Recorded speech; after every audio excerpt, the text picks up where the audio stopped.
Hello friends, my name is Dr. Jigisha Singh and in this video I'm going to discuss about cases of invitation to offer, capacity to contract and consideration. The first case that I'm going to discuss is of capacity to contract. The name of the case is Mohri Bibi versus Dharmodas Ghosh. Well, the citation of the case is 30 IA 114 PC 1903. In the landmark 1903 case of Mohri Bibi versus Dharmodas Ghosh, the Privy Council established the fundamental principle that any agreement entered into with a minor is void ab initio. It is void from the very beginning. The first party is the defendant and the second party is the plaintiff, that is the minor. Dharmodas Ghosh, a minor, mortgaged his property to a moneylender named Brahmodatt to secure a loan of rupees 20,000. At the time of the transaction, Brahmodatt's attorney Kedarnath was aware that Dharmodas was a minor. After receiving a portion of the loan, Dharmodas, through his mother as guardian, sued to have the mortgage cancelled, arguing it was void due to his minority. Brahmodatt died during the proceedings, and the appeal was continued by his executors, including Mohri Bibi.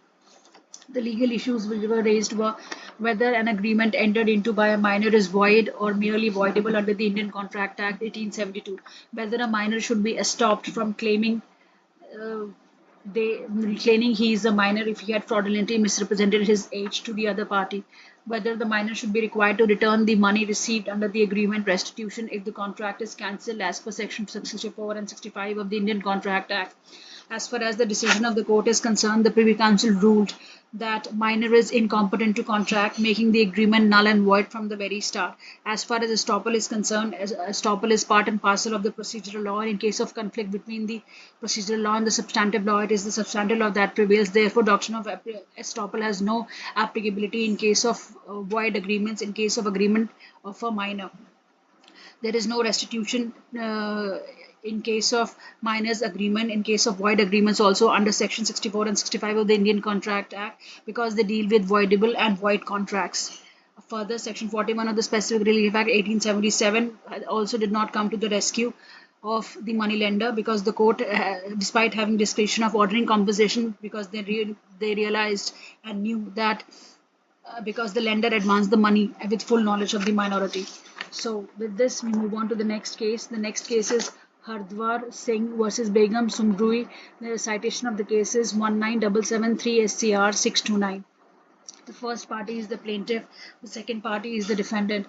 Now, Government of Bihar conducted a public auction through a lower level government official for the sale of the forest. Now, the minimum price, which was the reserve price, was of rupees 9 of the bid was rupees 95,000. Ordinarily, nothing less than a reserve price is accepted, but in the given case, a bid of plaintiff was the highest, which was 92,000. Though it was less than the reserve price, it was provisionally accepted by the official. Now, papers were duly processed for the final confirmation. Some official realized that how can a bid which is lower than the reserve price can be accepted, which amounted to a loss to the government to an extent of rupees 3,000. Finally, the matter was referred to the Ministry of Finance whether provisional acceptance could be accepted or not. Plaintiff came to know about the objection. To overcome this objection, he made a second letter where he agreed to pay rupees 95,000 so that provisional acceptance cannot be cancelled, and letter was duly sent to the government for reasons best known to him.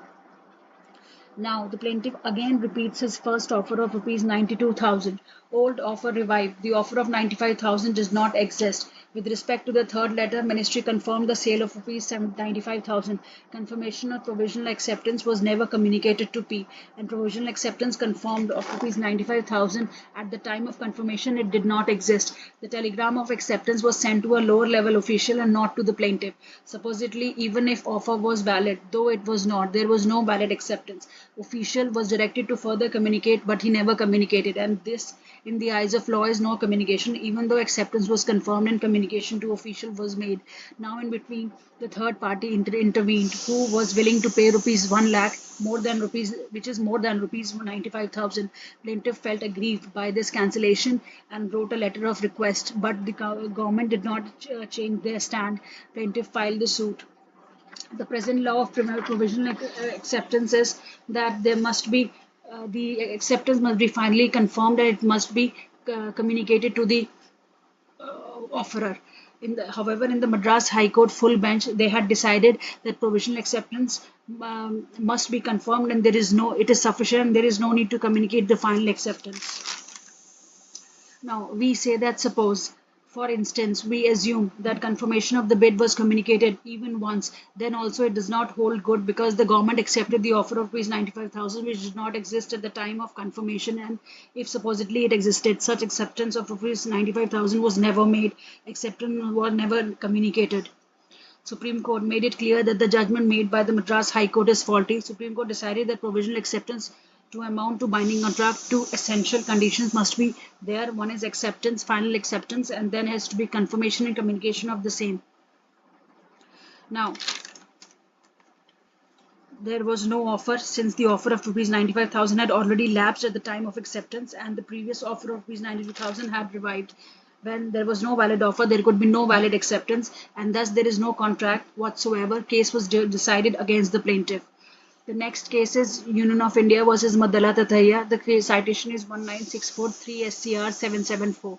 The first party is the plaintiff defendant, and the second party is the plaintiff. Government through the Ministry of Railways 1947 invited tenders for supply of sugar, and the terms and conditions in this were stated. The two paragraphs which are of relevance are: the administration reserves the right to cancel the contract at any stage during the tenure of the contract without assigning any reasons. Once there is a binding contract, one party cannot unilaterally cancel the contract. And now, plaintiff submitted his tender and it was duly accepted. Concerned official in the first letter to plaintiff said that your tender has been accepted by the court. In the letter, it was stated that government may purchase the good during June 48 to April 49, but in the letter, no schedule of supply was given. Would final acceptance amount to binding contract? No. Now, letter directed to P that the first of all, he has to deposit a certain amount to serve as a security deposit, and the receipt of the cashier must be given to the concerned department. Only then the official order would be placed with the respondent. Government wrote to second letter after receiving the receipt. Government specified 4 installments, and quantity of every installment was specified at ₹3,500 quintals. At this point of time, it is a contract in the strict sense. Now, power of cancellation was again mentioned. Thereafter, plaintiff supplied certain quantity of goods. Government wrote third letter in cancellation of the order. Plaintiff pleaded breach of contract. Government argued that provision of withdrawal was incorporated in both the letters. Plaintiff wrote a letter of protest. Government did not hear to his request. Plaintiff filed a suit claiming damages. Now, government argued power of cancellation was part and parcel of the contract. Both the parties with free consent agreed to the provision. Offerer cannot now refuse. Power of cancellation cannot take away his legal right. The provision said power to cancel the contract. The Supreme Court observed that government is talking about which contract, whether it is a contract in the loose sense or whether it is a contract in the strict sense. Supreme Court says that we assume that government knows the law, and thus the government expected to mean a strict contract law, because in case of a strict contract it amounts to breach and the amount cannot think of a breach, and therefore contract used in the lead sense as long as no binding contract. With this, we move on to the next case. Pharmaceutical Society of Great Britain versus Boots Cash Chemist Southern Limited, citation 19531 QB 481. The first party is the plaintiff, the second party is the defendant. In United Kingdom, there was a statute known as Pharmacy and Poison Act, section 18, which of this act stated that it was the duty of the plaintiff to ensure the enforcement of the act under section 18. Sale of any poisonous or any product containing poison can only be made under the supervision of a qualified pharmacist. And defendant, as the name suggests, sold medicine. Defendant introduced in his shop the system of self-service for the convenience of the customers on the main entrance gate. By doing this, defendant was violating the statute. 2 employees of D used to sit at the entrance of shop, one cashier and the other qualified pharmacist. So long as to ensure compliance of section 18, customers were required to go inside the shop and pick up the goods for their own choice. Now, goods were arranged in the shop in systematic manner and price tags were attached thereto. Customers were provided with the basket in which they were to put the articles and bring it to the cashier and pharmacist. Cashier was sitting adjoining the pharmacist at the main gate. opening of a shop is invitation to offer. Will self-service make a difference? Such scheme is for a benefit of the customers. It amounts to an offer on the part of the shopkeeper. Shopkeeper cannot refuse to sell the good. Being an offer, it is accepted as soon as the customer picks up the medicine in the absence of the pharmacist. Now, whether opening of a shop with a system of self-service amounts to offer and invitation to offer. If we accept the argument of D, self-service scheme meant for convenience goes against the very object of the self-service scheme. Court to decide whether self-service scheme meant for the benefit. Will self-service scheme opening still an invitation to offer? Picks up an object and makes the offer, and an actual sale takes place under the supervision of the pharmacy. Now, argument of the society is offer, argument of the shop is invitation. It depends upon the circumstances of the case. Ordinarily, it was decided that ordinarily of a shop with self-service scheme amounts to invitation to offer and not offer. With this, I conclude. In the next lecture, I will be discussing cases on capacity to contract, privilege of contract, and consideration. Thank you.